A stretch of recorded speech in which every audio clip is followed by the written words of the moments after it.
A computer on your wrist was once something for a sci-fi movie, but no longer is this the case. You and I can now wear an intelligent device on your wrist that reduces the need to interact with your smartphone. With the power of voice, you can now set reminders, send text messages, reply to emails, and navigate from point A to B.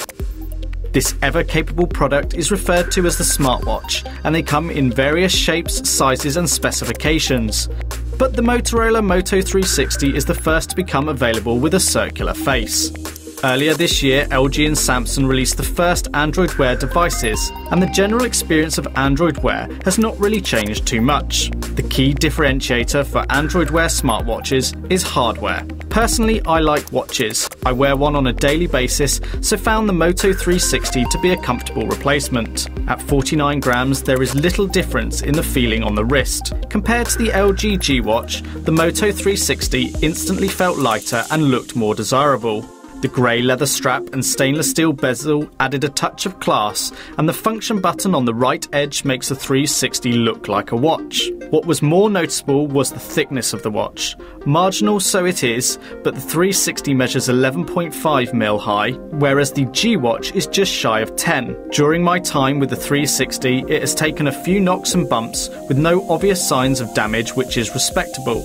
There has been much talk about the circular watch face of the 360, and there is no denying the appeal is there. At 1.56 inches and with 205 ppi, I believe the display is just about right when it comes to size.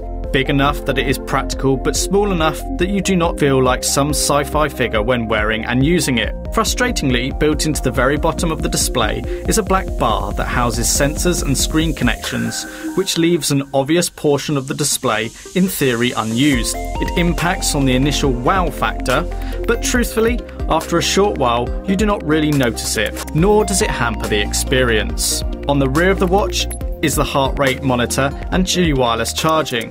Squashed inside is a 320 mAh battery, 4GB of internal storage and 512 MB of RAM.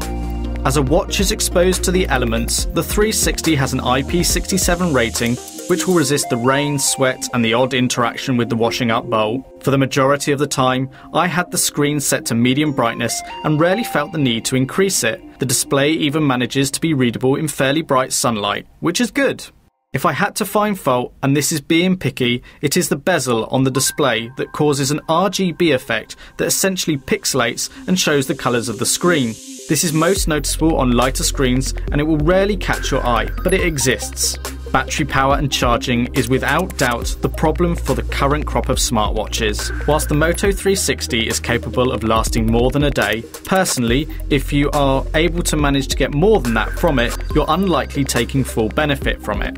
I was not in the position where it died on me, but I can imagine a particularly long day at the office may see the 360 struggling as your evening draws to a close. A powerful addition to the Moto 360 is the Qi wireless charging. Whilst it has its own stylish dock, other charging pads can be used, which makes it slightly more convenient. About an hour on charge will take the 360 from 0 to 100%, and you should be good for about another day. For those with little interest in technology, when seeing a smartwatch like the 360, there is a definite wow factor. On several occasions I got an inquisitive look and that interesting acknowledgement once I explained what it does. The ultimate purpose and benefit of Android Wear is the reduction in interactions with your smartphone. Whilst it constantly needs to be in range and functional to ensure the watch works, together they make a powerful combination. I, like many others, find times such as driving and walking in busy environments most rewarding, as a quick glance at the wrist is easier and more sensible than pulling out your phone. For the sake of clarity, Android Wear is Google's wearable technology software and is based on Android and integrates only with smartphones running Android 4.3 or higher and Bluetooth 4. OK Google, followed by the necessary command, is the most common way in which you interact with the watch. You can do anything from a web search for your favourite celebrity to changing the music playing to finding out how many steps you've taken. Android Wear still feels like it could be better designed in places. The location of the settings and apps for me seem difficult to get to. A third-party app, Wear Mini Launcher, solves a lot of these issues, placing a menu on the main screen accessible from a swipe from the left to right. How useful and powerful Android Wear is to you will depend on what phone features and apps you rely on. Those sold into the Android and the Google ecosystem will be rewarded most. The ability to change the watch faces makes the 360 feel more individual. A dedicated Motorola Connect app is available and allows you to put a personal touch on the existing face options by changing colours and parts of the layout. The 360 will vibrate and show you who is calling, and you can answer, reject or reject with a text message that call. Just like other Android Wear products at the moment, you cannot then complete that call from the watch. You need to get your phone out. There is no speaker on the watch, so while speaking to my wrist and having it play back the call audio is not something I would want in every scenario, it would be useful, especially for very short calls. Google Fit is the pedometer element of Android Wear. Although fairly basic, it is functional. It's a great motivational tool and certainly got me taking a few extra steps.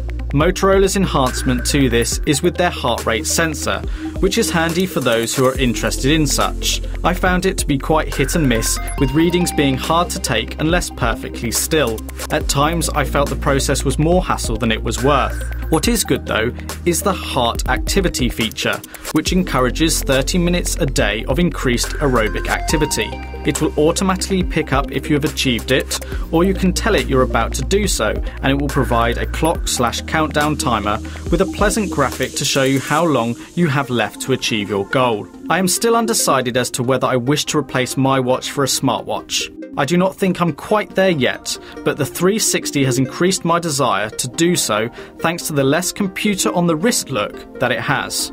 The 360 is not perfect. It is a little chunky, the round watch face is not truly round when you come to use it, the battery life is questionable, and the heart rate monitor will not, as yet, have die-hard fitness fans jumping to it. Nonetheless, it's a very powerful companion that will reduce the need for you to check your phone. If you do not currently wear a watch, then the 360 and other Android Wear products will offer you something if you can justify the cost. They are not cheap, but they are wrist-mounted computers, and compared to many watches they're comparably priced, yet potentially offer you more. If I choose to buy personally, at the time of recording and from the current choice, I would opt for the Motorola Moto 360.